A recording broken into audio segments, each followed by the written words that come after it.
आज मेरे लिए ये खुशी का दिन है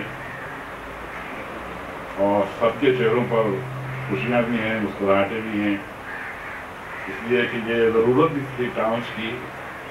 और बिलखुसूस इस पस मंज़र में कि हमने 22 तारीख से 31 तारीख तक कराची को क्लीनर और ग्रीनर बनाने का जो कदम किया है, जिसके लिए हम मुहिम चला रहे हैं 22 तारीख से 31 तारीख तक।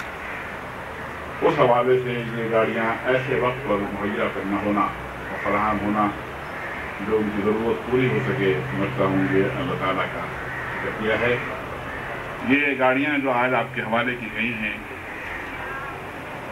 ये आपके पास कराची के शहरियों की अमानत है। लोगों की देखभाल ये भी टाउन आदमी की जिम्मेदारी है।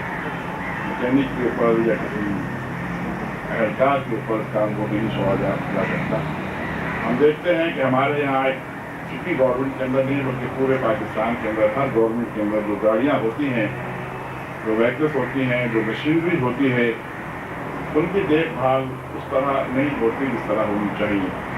मैं चाहता हूँ कि इस सिलसिले में भी टाउन नाज़रीन पहल करें और इन गाड़ियों को चमकता हुआ रखें। जैसी आप लेकर जा रहे हैं आज, वैसी ही गाड़ियाँ रहें आपके यहाँ काम करने के बाद।